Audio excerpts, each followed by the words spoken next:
Everyone. Hope you're having a good day. Welcome to the finale, round five. Hopefully, for the past 4 days, you've been watching my previous recaps, but if you haven't, here is going to be the previous one, and then that one will be the previous, so on and so forth. Um, yeah, no, this round I was up against someone who was having a very bad tournament as well. Hold on, let me just get these updated. And there we go. So. We're both having rough tournaments, but he's still 1700. I talked to the opponent that I beat in the second round, who is the second best player, and he's like, yeah, he's a very strong player. Um, so yeah, but we're both having bad tournaments, and honestly, in this round, I was just ready to be done. So I barely thought during the game, and you will, well, I guess we're gonna see how that went. D5, and we get Queen's Gambit decline with A6. I played this before in over the board tournaments.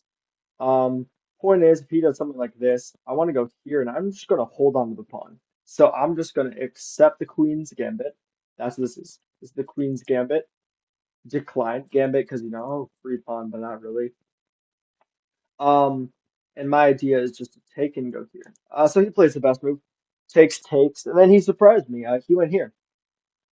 He went G3, and if we actually what's it say? So I'm gonna show you guys a feature called the Explorer. So as you can see, after this position, this is Master Games. After E takes D5, this has been seen 1,000 times.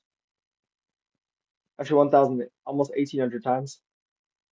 This has been seen 13. No one plays this. I've never seen it before. Um, so yeah, so I went knight f6. Keeping my knight, and look, already at move six, this position has been seen at the master level twice.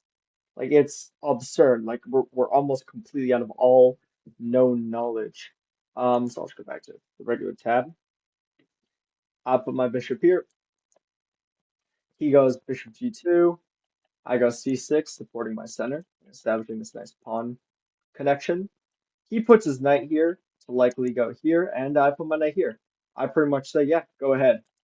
He accepts the challenge, and here I think I probably should have gone bishop e7. Really? It wants me to go here? Yeah, the computer just really wants me to hang on to the bishop pair. But I was like, honestly, you know what? You get my bishop, I chase yours away. And yeah, look at that. We trade a bishop pair. So takes. Um, and now we have opposite colored bishops and a pretty interesting structure. But I didn't really see how to make too much happen. Again, I'm not thinking much. I'm just trying to play.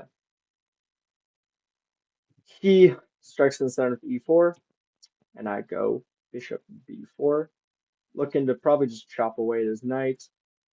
He castles, I castle, and he pushes.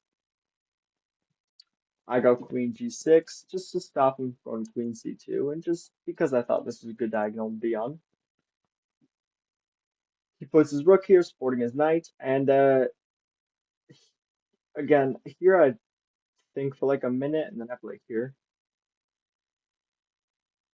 which is just a really dumb move because it just blunders the tactic. It's hard to see, but it just blunders brilliant knight sacrifice.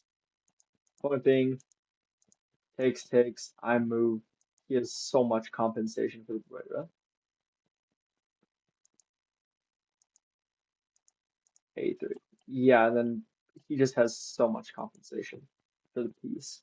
Um, but he goes here first, and here I was thinking quite a bit between taking here and taking here, but I was like, you know what, this is gonna be interesting. Let's take here. We'll under the same tactic twice. Again, I'm tilting at this point. It's happening for the second game in a row, but this time you can just sense my frustration. I don't want to play. I just want this to be over, and it's affecting my play quite a bit. Um, because yeah, he sacrificed the knight. This did get a brilliant, and I was like, oh shit.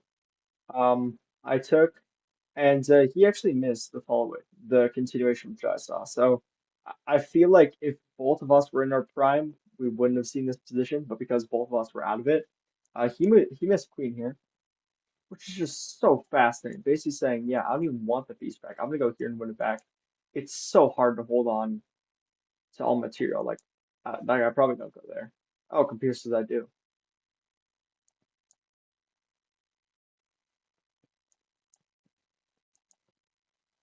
Huh. Fascinating. Um, but he went here. I moved and he took. And I'm like, okay, I escaped. Sort of. But I've taken the center and I'm like, okay, material is pretty much even.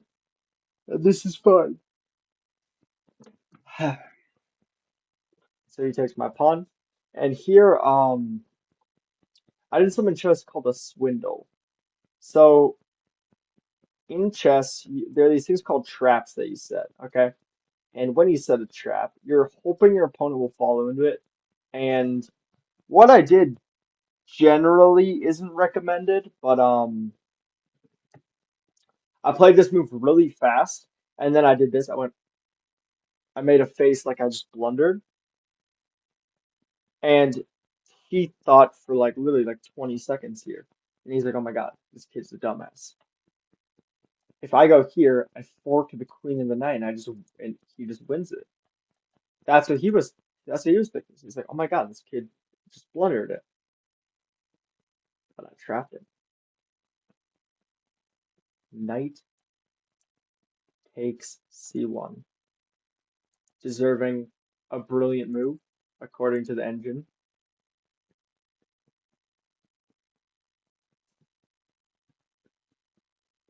And yeah, it's fascinating. Point being, he takes here. Uh-oh, Spaghetti-O. You just lost full rook. So he has to take it back. And now when I go back to here, suddenly I am up a full exchange. I am up a rook for a bishop. A rook is worth 5, a bishop is worth 3. I'm better. And I'm like, all right, well, I got lucky, but now I just have to not lose, not blunder. So he puts his rook here. I attack the queen, and I pin the bishop to the queen. He defends it. I go here, looking to just put pressure. And again, we're both blitzing at these moves. Like our game was done like 30 minutes. Um, and pretty much I'll just do some shuffling later. We trade pretty much everything off.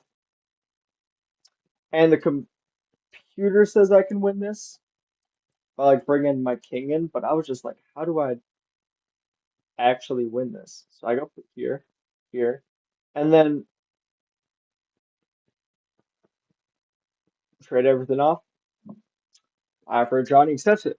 And yeah, so i- if you came here looking for a very in-depth like review, I don't have it. Um, I blundered, he blundered, and then made a draw.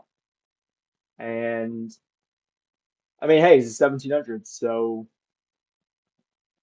not bad result for me. I ended with 2 out of 5 and lost 10 rating points. So after this tournament and going into my next tournament, I'm going to be at 1614. So wasn't able to get to 1700 like I had hoped, but yeah, I drew two 1700s and beat one.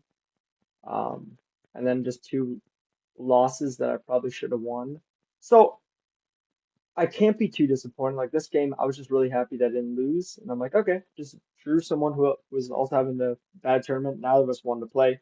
Some of my friends were like, why'd you guys finish so fast? You guys just now want to be there? And I'm like, yeah, neither of us wanted to be there, bro. We didn't even analyze the game after. Like we straight up shook hands, good game, and then walked away. Just no need to talk further. None of us wanted to talk about the game.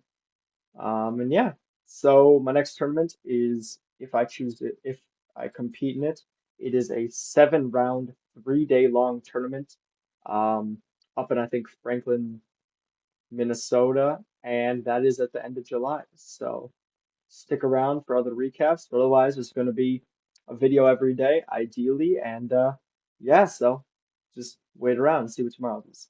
All right, take care, everyone.